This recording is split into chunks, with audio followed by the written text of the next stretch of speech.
Today, we're taking a detailed look at what's really happening in this conflict that's shaking the entire world. Let's talk about the first public statement by Iran's new supreme leader, Mojtaba Khamenei, whom even his own father, Ayatollah Khamenei, didn't want to let into power. About the most massive strike on Tehran in the country's history, about the retaliatory shelling from northern Israel, about how oil prices have skyrocketed, and about how the great powers are reacting to all of this.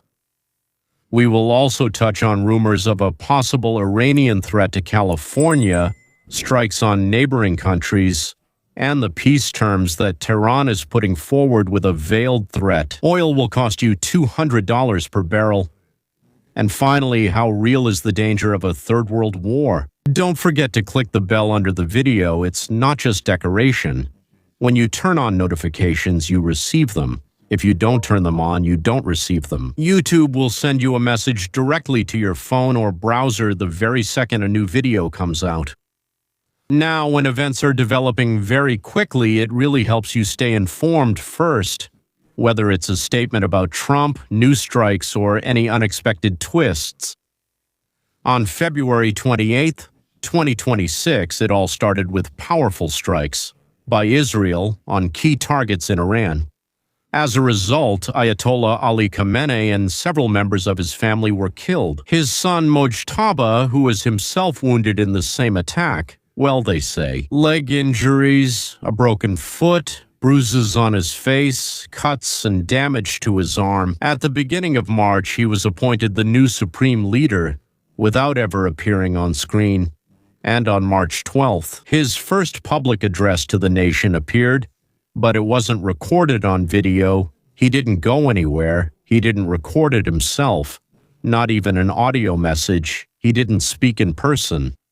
There was no video, no audio recording, no voice, no appearance at the appointment ceremony. The text was read by an announcer on state television. This immediately raised a lot of questions and rumors. People began saying he might be seriously hurt or something similar. He might be in a coma, maybe even dead. And a statement is being published on his behalf.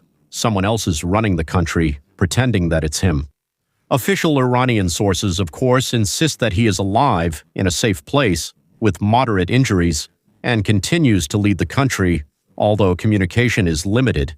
Communication is limited. In the same strike on February 28, besides his father Ali Khamenei, his mother and wife were also affected. His teenage son, sister, niece, and brother-in-law. According to various sources, between 6 and 8 close relatives were killed. Obviously, such a personal loss makes his position motivated by revenge. In his statement, Khamenei listed the main points. Iran continues to block the Strait of Hormuz as its main lever of pressure on its enemies. It continues attacks on American military bases in the region and demands their complete closure.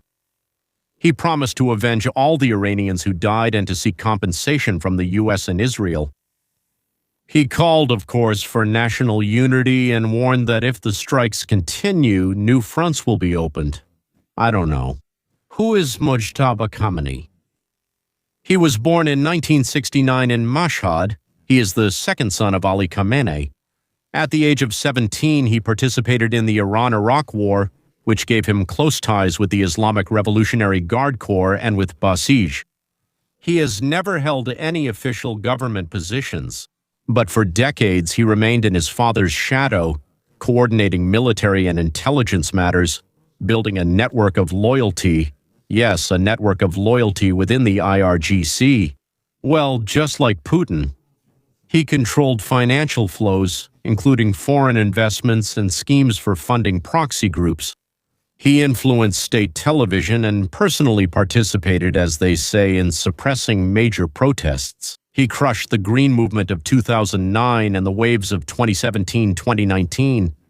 Especially after the death of Mahsa Amini in 2022, he is noticeably more radical than his father, completely against any reforms, against Western influence, which is, of course, corrupting, and against liberalization, which he doesn't like. In fact, he hates them. He relies on harsh repression, censorship, and purging the regime of moderates. Moderates are considered enemies too. If you're not with us, you're against us. Well, he's like a communist, but in a bathrobe. He continues to support the axis of resistance, meaning Hezbollah, Hamas, the Houthis, and so on. He sees the nuclear program as a tool of pressure and openly talks about destroying Israel. A wonderful leader for Iran. His appointment is a signal that Iran is moving towards a tougher line. No compromises with the West, the regime's survival only through force, repression inside, and confrontation outside. There you go. Interestingly, the president of Iran made a statement of a completely different tone and meaning, but we'll talk about that later. The most powerful strike on Tehran happened on the night of March 11th. In 12 days of war, more than 5,000 targets were hit. Can you even imagine that? In 12 days of war, 5,000 targets. What kind of targets are these? Military bases, nuclear facilities, oil storage sites. Residents describe it as hell on earth. The sky is on fire, the streets are in ruins, constant sirens. In response, Iran and what remains of Hezbollah shelled northern Israel. Khaybar-Shakhan missiles. Missiles fell on Haifa and other cities. There were explosions in the port, sirens all over the north. Israeli air defense systems intercepted most of them, but a few missiles still got through. There were fires, there were injuries. However, the intensity of Iranian shelling has sharply decreased compared to the beginning of the war, compared to how it was 10, 11, 12 days ago. This clearly shows that Iran and Hezbollah's ability to respond symmetrically and quickly is limited. By now, Israel has practically destroyed almost the entire axis of resistance, except for a few remaining Hezbollah units. There, Hamas and the Palestinian Islamic Jihad in Gaza have been practically defeated. Weapon supplies through Syria have been cut off after the fall of the Assad regime. The Houthis in Yemen remain on the periphery and haven't really gotten involved. Iraqi and Shiite militias are limited to occasional attacks. They lost their leader, Nasrallah, and many commanders. Most of the rocket arsenal and freedom of action in southern Lebanon have been lost, although some groups are still launching rockets and drones. Hundreds for now. This is nowhere near the scale it used to be, but it's still hundreds. Oil prices, global prices, reacted instantly to the start of this whole story, especially the closure of Hormuz. It was about $70 per barrel, roughly speaking, and then suddenly, so to speak, boom. It jumped to 120 at the beginning of March, and Russia was happy about it, as you can imagine. And now they've stabilized somewhere around 90 to 100. Iran really did disrupt transit through the Strait of Hormuz. 20% of the world's oil, as I've said many times, is transported by tankers, various bulk carriers, and so on. Mines were being scattered there all the time. Now it seems we've destroyed them, those very ships that were laying the mines. I think we destroyed 19 or 20 of them. There was a constant threat that we would, I think, open fire. The movement almost stopped, and that infuriated China, which was a good thing. Right, but more on that later. There were strikes on oil facilities in Saudi Arabia, Qatar, Bahrain, and Oman. There is damage, but a total shutdown did not occur. These countries are redistributing, disrupting flows, and boosting air defenses with U.S. support. Iran is threatening to do everything to push the price up to $200 per barrel if the war continues. Gasoline in the U.S. has already gone up in price by about 15%, but on average it's $3.57 per gallon. It's even more expensive in Europe. This drives up inflation, of course, because it increases the risk of a recession for stocks. China and Russia are taking a very cautious stance. They condemn the strikes by the U.S. and Israel. They are urging Israel to de-escalate immediately and agree to a ceasefire, but under no circumstances are they ready to get involved in a direct military conflict. China is evacuating its citizens from Iran, but at the same time they are openly dissatisfied with rising prices and disruptions in oil supplies, repeatedly warning Tehran not to disrupt transit. And for Tehran, this is their main means of defense. But the most important thing is that their main protector does not want this. This is the main conflict in this sense. In the UN Security Council, they are trying to push a resolution for a ceasefire, but the US is vetoing it. The UN is a ridiculous organization, but at least, as they say, you can get something even from a scrawny goat, sometimes some milk or something like that. Iran basically has no one to rely on. There is no real military assistance, and there won't be any. The proxies are weakened, and the patrons are only doing diplomatic work. Words, words, words, which mean absolutely nothing. In other words, they're worthless. There are rumors about some kind of Iranian attack being prepared on California. Back in February, the FBI warned us about possible drones being launched from an unidentified vessel off the U.S. coast, but the targets were not specified. We don't know if it's military bases, ports, maybe Los Angeles, but nothing has been confirmed yet. Iran continues to strike its neighbors. Since February 28th, even Bahrain, Qatar, the Emirates, Kuwait, Oman, Saudi Arabia, and Iraq have been hit. President Pezeshkian, which sounds a lot like an Armenian surname, publicly apologizes and promises to stop. But on the same day, at the moment of his speech, the IRGC strikes 3 of these countries. This shows a serious discrepancy. Attacking Arab countries proved to be a major mistake. Now, these states have full moral and political justification to unite with Israel against Iran. That's how, by the way, a military alliance between Sunnis and Jews emerges, which is actually not a bad thing at all. Twice, Iranian missiles flew towards Turkey. From a neutral country, it has turned, so far only in words, into an adversary. The Ayatollah's henchmen keep making mistake after mistake. The condition for peace from the president of Iran is as follows: an immediate cessation of strikes, a complete withdrawal of American troops from the region, international recognition of Iran's right to a nuclear program, and the payment of compensation. Well, that's usually how the winners write, right? That's the kind of peace. We've defeated you, now surrender and we'll take everything, that they would write. Otherwise, if we don't do all this, we'll launch a continuous attack and a complete blockade of Hormuz.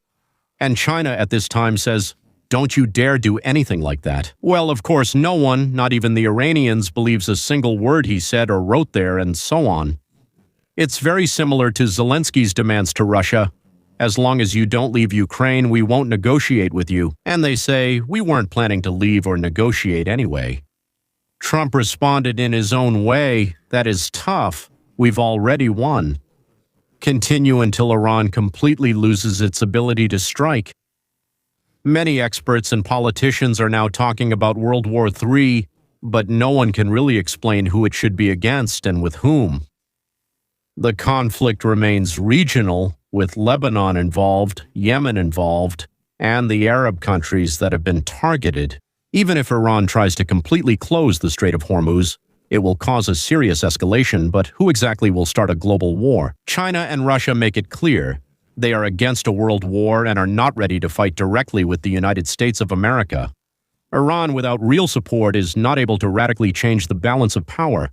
There is simply no country or coalition on the planet that could and would want to fight both the U.S. and Israel at the same time. Tucker Carlson's fantasies that Israel is supposedly going to betray America and form an alliance with India. Personally, I find them completely unreasonable. They're not even funny, just unreasonable. I don't want to waste time analyzing them. Let's look at the situation realistically. America, under the leadership of Donald Trump, is showing exactly the strength and determination that is needed. The armed forces of the USA are carrying out precise and very effective operations. Israel and moderate Arab countries are acting in a coordinated and successful manner. Iran has already lost almost all of its proxies, its economy is cracking, and the new leader is forced to hide and cannot even appear in public. Oil prices, of course, have risen, but America has already released huge volumes from its reserves and is increasing its own production, while also becoming less and less dependent on the Middle East. Trump made it clear there will be no concessions to terrorists, no weaknesses. We will not allow a radical regime to dictate the terms of peace. Everything is heading in that direction, that Iran will be forced either to capitulate or lose the ability to continue the war. As a result, prices will stabilize, the threat of a global conflict will remain just talk, and America will once again confirm its leadership. On March 12th, President Donald Trump spoke at a rally in Kentucky, where he gave a detailed account of the current situation with Iran. He stated that America has already accomplished the main objective for which it got involved in the conflict. Ukrainians seriously weakened Iran's ability to conduct military operations and produce weapons. According to Trump, Iran's military potential has been seriously degraded. Drones have been 85% destroyed, missiles 90%, air forces are practically non-existent, radars and air defense systems have been disabled, and nuclear facilities and production capacities have been largely destroyed. In the end, usually Kentucky. Iran will be forced to focus only on rebuilding its infrastructure and economy without any real capability for aggression or rapid rearmament. That's if the current clique stays in power. However, Trump quickly added an important caveat. We all understand perfectly well that if the current regime stays in power in Iran, after some time it will once again become the same threat it was in the beginning. Therefore, the ultimate goal of the United States is not just a military victory, but to create conditions in which the Iranian people themselves will take matters into their own hands, overthrow the existing regime, and independently decide what form of government they want to establish in their country. But as we know, an unarmed population cannot overthrow anyone. As for who has weapons there, or where the weapons will come from, or how these people know how to fight with these weapons, personally, I don't understand. Maybe Trump knows something that we don't know. The president expressed hope that the new Iran would become a friend of the United States, the entire Western world, and Israel, a stable, peaceful partner, not a source of constant threats and terror. We also hope that when Iran becomes a peaceful country again, it, together with Israel and the Sunni Arab states, well, Saudi Arabia, for example, and others, will contribute to stability in the region. They will be able to jointly ensure security by controlling and preventing bad behavior both within the region and from outside forces. This could create a true coalition of peace and order in the Middle East, that is, without constant threats, terror, provocation, but with a focus on economic development, trade, and mutual benefit for all peoples. Just imagine Israel has so much brainpower and so many discoveries, and the Gulf states have a huge amount of money that they are ready to invest in development. Yes, and Iran, which has many people who are good at producing, trading, making things, and so on. It could be an amazing alliance. If all this happens, it will be the biggest change in the world since the collapse of the USSR. This could really open a whole new chapter in international relations, with the potential to reshape the balance of power in the Middle East and stabilize the region for decades to come, and create conditions for real peace between former enemies. Just like we once couldn't believe that the Germans and the French could live in peace, right? Couldn't believe it. Well, and now? Well, yes. What? What is there to fight over? So, instead of constant conflicts, terror, and threats, we could see a coalition where Iran, Israel, and the Sunni Arab countries work together on security, economic development, and deterring outside players. That wouldn't just be the end of one war, it would be the beginning of an era where the Middle East stops being a source of global instability and becomes a zone of cooperation. Сотрудничество и процветание. As soon as something new comes up, ladies and gentlemen, a fresh statement, a major strike, negotiations, any important development, I will immediately release the next video. Don't miss out. Make sure to hit the bell. Just hit it once. Thank you for watching. Stay informed and take care of yourselves. Until next time.